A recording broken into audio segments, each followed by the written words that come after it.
Suma Teológica, parte tercera, cuestión 9. Sobre la ciencia de Cristo en general.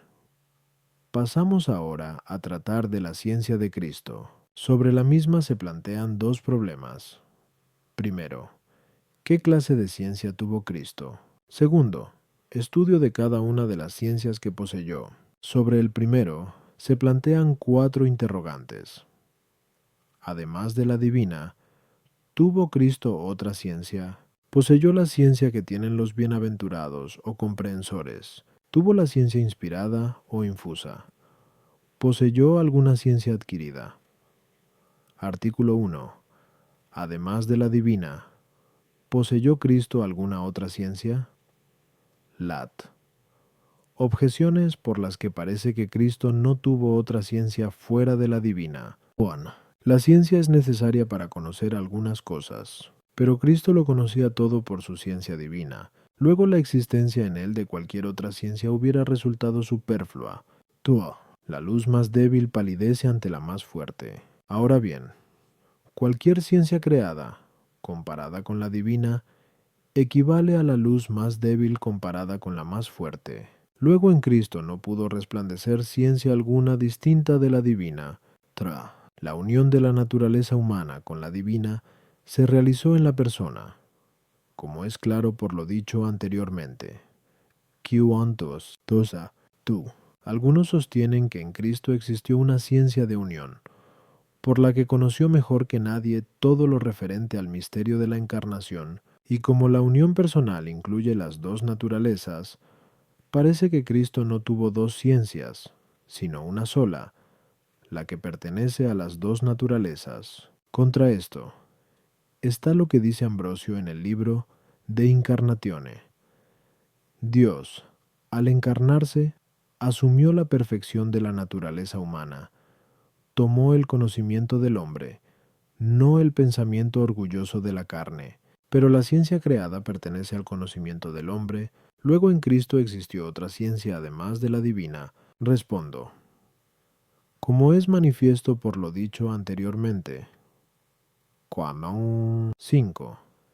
El Hijo de Dios tomó la naturaleza humana completa, es decir, no solo el cuerpo, sino también el alma, no solamente la sensitiva, sino también la racional, y, en consecuencia, fue necesario que poseyese la ciencia creada por tres motivos. Primero, por la perfección del alma. El alma, considerada en sí misma, está en potencia para conocer todo lo inteligible, pues es como un tablero en el que no hay nada escrito, y en la que, sin embargo, se puede escribir, a causa del entendimiento posible, en el que hay capacidad para hacerse todas las cosas, como se escribe en el libro tercero de Ánima. Ahora bien, lo potencial es imperfecto, mientras no se convierta en acto, y no fue conveniente que el Hijo de Dios asumiera una naturaleza humana imperfecta, sino perfecta, puesto que, por medio de ella, debía ser llevado a la perfección todo el género humano, y por eso fue conveniente que el alma de Cristo fuese perfecta, mediante alguna ciencia que fuera con toda propiedad su perfección.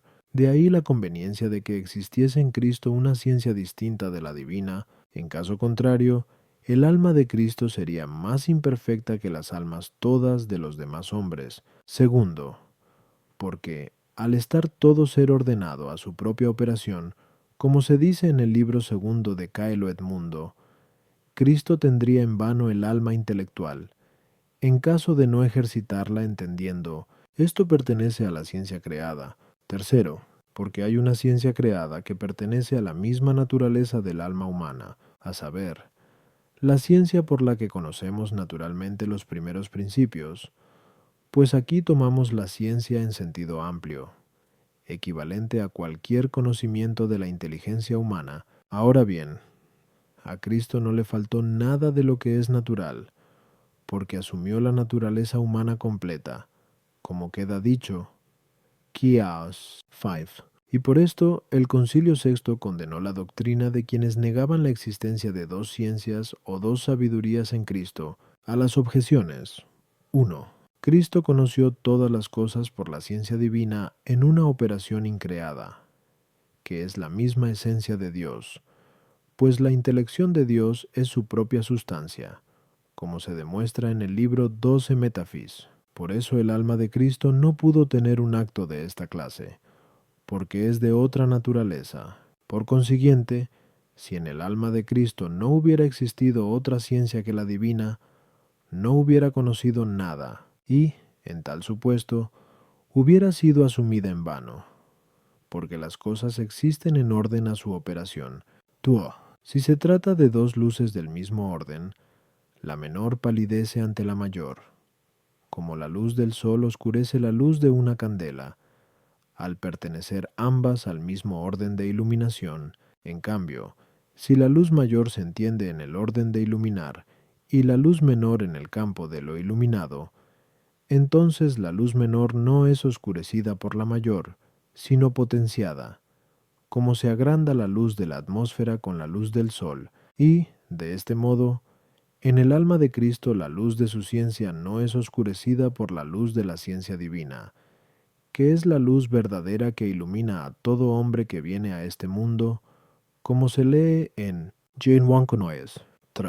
Teniendo en cuenta las realidades unidas, en Cristo se distingue una ciencia en cuanto a la naturaleza divina y otra en cuanto a la naturaleza humana, y ello porque, en virtud de la unión, que hace que Dios y el hombre tengan una misma hipóstasis, lo que es de Dios se atribuye al hombre, y lo que es del hombre se atribuye a Dios, como antes se ha dicho.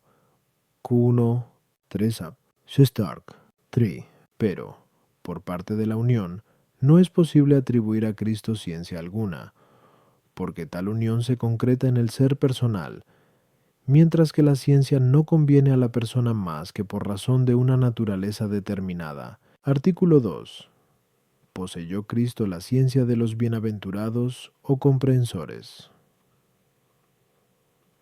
Lat. Objeciones por las que parece que Cristo no tuvo la ciencia de los bienaventurados o comprehensores. 1.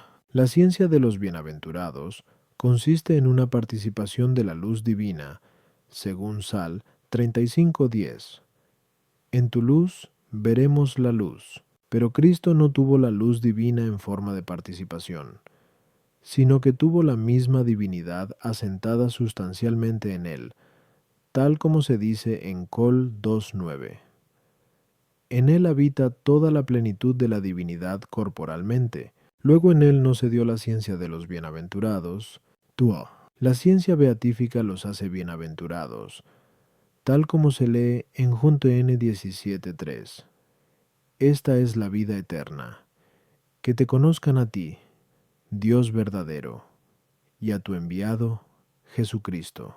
Pero Cristo hombre fue bienaventurado porque estuvo unido personalmente a Dios, de acuerdo con Sal 64:5.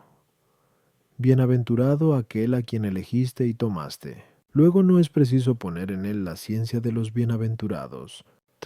Al hombre le competen dos ciencias. Una, la que es conforme con su naturaleza. Otra, la que está por encima de su naturaleza. Ahora bien, la ciencia de los bienaventurados, que consiste en la visión divina, no es conforme a la naturaleza del hombre, sino que está por encima de ella, y Cristo tuvo otra ciencia sobrenatural mucho más poderosa y alta, a saber, la ciencia divina. Luego no fue necesario que Cristo tuviera la ciencia de los bienaventurados. Contra esto, está que la ciencia de los bienaventurados consiste en la visión o conocimiento de Dios, pero Cristo, incluso como hombre, conoció plenamente a Dios, como se lee en JN 8:55. Le conozco y guardo su palabra. Luego Cristo poseyó la ciencia de los bienaventurados. Respondo, lo que está en potencia se actualiza por medio de lo que está en acto.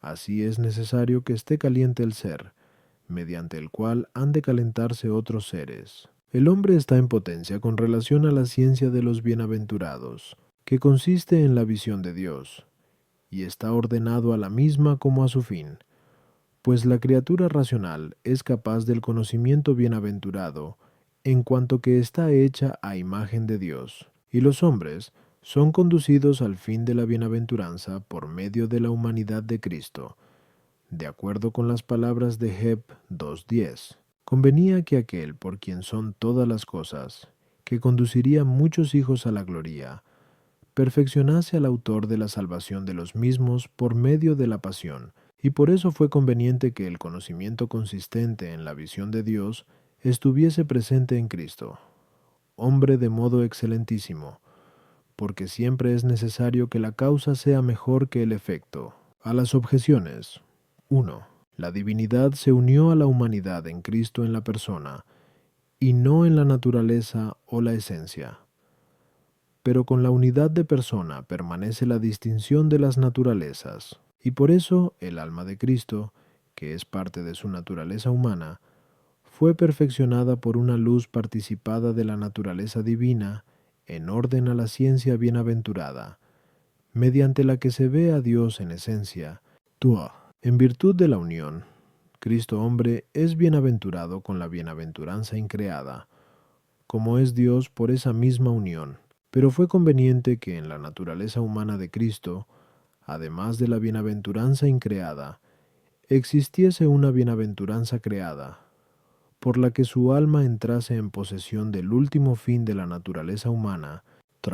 La visión o ciencia beatífica está de algún modo por encima de la naturaleza del alma racional, es a saber, en cuanto que ésta no es capaz de conseguirla por sus propias fuerzas, pero en otro aspecto es conforme a su naturaleza, a saber, en cuanto que el alma por su propia naturaleza es capaz de la misma, por estar hecha a imagen de Dios, como antes se ha dicho, en la Solu. En cambio, la ciencia increada está por encima de la naturaleza del alma humana, bajo cualquier modo en que se la considere. Artículo 3. Existió en Cristo una ciencia infusa, además de la ciencia bienaventurada. Lat. Objeciones por las que parece que Cristo no tuvo otra ciencia infusa, además de la ciencia beatífica. Pon. Toda ciencia creada se compara con la ciencia beatífica como lo imperfecto con lo perfecto. Ahora bien, cuando se tiene el conocimiento perfecto, queda excluido el conocimiento imperfecto, como la visión clara facial excluye la visión oscura de la fe, según se dice en 1 Cor 13:10-12.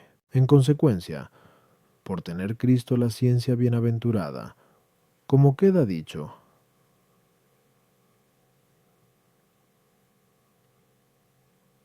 dos. Parece que no pudo darse en él otra ciencia infusa. El modo menos perfecto de conocimiento dispone para el más perfecto, como la opinión que, asentada sobre un silogismo dialéctico, dispone para la ciencia que se logra mediante el silogismo demostrativo y, conseguida la perfección, no se necesita más la disposición. Lo mismo que no es necesario el movimiento una vez que se ha llegado al término. Así pues, por compararse todo conocimiento creado con el conocimiento beatífico, como lo imperfecto con lo perfecto, y como la disposición con el término, parece que, al poseer Cristo el conocimiento beatífico, no fue necesario que tuviese otra clase de conocimiento. Así como la materia corporal está en potencia para recibir la forma sensible, así también el entendimiento posible está en potencia para asimilar la forma inteligible, pero la materia corporal no puede recibir a la vez dos formas sensibles, una más perfecta y otra menos perfecta. Luego tampoco el alma puede recibir dos ciencias, una más perfecta y otra menos perfecta. Y de esta manera se llega a la misma conclusión precedente. Contra esto está lo que se dice en Col 2,3. En Cristo están escondidos todos los tesoros de la sabiduría y de la ciencia. Respondo. Como ya se afirmó, a. 1. Convenía que la naturaleza humana, asumida por el Verbo de Dios, no fuera imperfecta, pero todo lo que está en potencia es imperfecto, mientras no se convierte en acto. Y el entendimiento posible humano está en potencia para todo lo inteligible, se convierte en acto mediante las especies inteligibles, que son ciertas formas que le perfeccionan, como se comprueba por lo que se dice en el libro 13 de Ánima, y por eso es necesario poner en Cristo una ciencia infusa, en cuanto que el Verbo de Dios infunde en el alma de Cristo, personalmente unida a Él, las especies inteligibles para todas las cosas, respecto de las que el entendimiento posible está en potencia, así como también el Verbo divino infundió en la inteligencia de los ángeles, las especies inteligibles desde el principio de la creación del mundo, como lo enseña Agustín en De Genesi ad Lit, y, en consecuencia, lo mismo que en los ángeles, como dice el propio Agustín, se distinguen dos conocimientos, a saber, uno matutino, por el que conocen las cosas en el verbo, y otro vespertino, por el que conocen las cosas en su propia naturaleza, por medio de las especies infusas en ellos. Así también existe en Cristo, en conformidad con su alma, aparte de la ciencia divina increada, la ciencia beatífica, por la que conoce al Verbo y en éste las cosas, y, además, la ciencia inspirada o infusa, por la que conoce las cosas en su propia naturaleza, mediante las especies inteligibles, proporcionadas a la inteligencia humana. A las objeciones. 1. La visión imperfecta de la fe incluye, por su propia naturaleza, lo contrario de la visión manifiesta, porque, como ya se dijo en la segunda parte, 2.2q, 1 a 4, es propio de la fe tener por objeto las cosas no vistas, pero el conocimiento obtenido por medio de las especies infusas no incluye nada opuesto al conocimiento beatífico, y por tanto, no se trata del mismo problema en uno y otro caso. 2. La disposición se relaciona con la perfección de dos modos. Uno, como camino que conduce a la perfección, otro, como efecto procedente de ésta, por el calor queda dispuesta la materia para recibir la forma del fuego, y, cuando éste llega, el calor no cesa, sino que permanece como un efecto de esa forma, y, de manera semejante, la opinión, efecto del silogismo dialéctico, es camino para la ciencia que se adquiere por medio de la demostración, pero, una vez obtenida la ciencia, puede permanecer el conocimiento conseguido mediante el silogismo dialéctico como una consecuencia de la ciencia demostrativa, lograda por el conocimiento de la causa, porque quien conoce la causa, con mayor razón puede conocer los signos probables, de los que se origina el silogismo dialéctico, y, de manera semejante, en Cristo, junto con la ciencia beatífica, subsiste la ciencia infusa, no como camino para la bienaventuranza, sino como confirmada por ésta. El conocimiento beatífico no se consigue mediante una especie que sea imagen de la esencia divina, o de las cosas conocidas en ésta, como es manifiesto por lo dicho en la primera parte, Quiasis 12a2 y 9, sino que es un conocimiento inmediato de la propia esencia divina, porque ésta se une al Espíritu bienaventurado como lo inteligible al que entiende. La esencia divina es una forma que sobrepasa toda proporción respecto de cualquier criatura, de ahí que nada impide que, junto con esta forma excelentísima, subsistan en el alma racional las especies inteligibles proporcionadas a su naturaleza. Artículo 4. ¿Tuvo Cristo alguna ciencia experimental adquirida? Lat. Objeciones por las que parece que en Cristo no existió una ciencia experimental adquirida. Bon. Cristo poseyó de forma excelentísima todo lo que fue conveniente para él, pero no tuvo en plenitud la ciencia adquirida, puesto que no se dedicó al estudio de las letras, por el que se adquiere perfectísimamente la ciencia, ya que se lee en Junto NN 7:15. Los judíos se admiraban, comentando, ¿cómo sabe de letras sin haberlas estudiado? Luego parece que en Cristo no se dio ciencia adquirida. Tuo. A lo saturado nada se le puede añadir. Pero la potencia del alma de Cristo estuvo llena de especies inteligibles divinamente infundidas. Por consiguiente, no pudieron añadirse a su alma especies adquiridas de ninguna clase. El que tiene ya el hábito de la ciencia, no consigue un nuevo hábito por medio de las cosas que adquiera a través de los sentidos, porque, en tal caso, habría simultáneamente dos formas de la misma especie en un mismo sujeto, sino que el hábito anteriormente poseído se consolida y aumenta. Luego, al poseer Cristo el hábito de la ciencia infusa, parece que no adquirió una nueva ciencia mediante las cosas percibidas a través de los sentidos. Contra esto, está lo que se dice en Heb 5:8. Aunque era hijo de Dios, aprendió por sus padecimientos la obediencia. La glosa interpreta, esto es, experimentó. Luego Cristo tuvo alguna ciencia experimental, que es ciencia adquirida. Respondo, como resulta de lo expuesto anteriormente. Comatus 4a, tuarc, tuq 5. Nada de lo que Dios plantó en nuestra naturaleza faltó a la naturaleza humana asumida por el Verbo de Dios, y es manifiesto que Dios puso en la naturaleza humana no sólo el entendimiento posible, sino también el entendimiento agente, por lo que es necesario decir que en el alma de Cristo existió no sólo el entendimiento posible, sino también el entendimiento agente. Sí, como dice el filósofo en el libro Pin de Caelo et Mundo, Dios y la naturaleza nada hicieron en vano, mucho menos existió en el alma de Cristo nada que fuese en vano.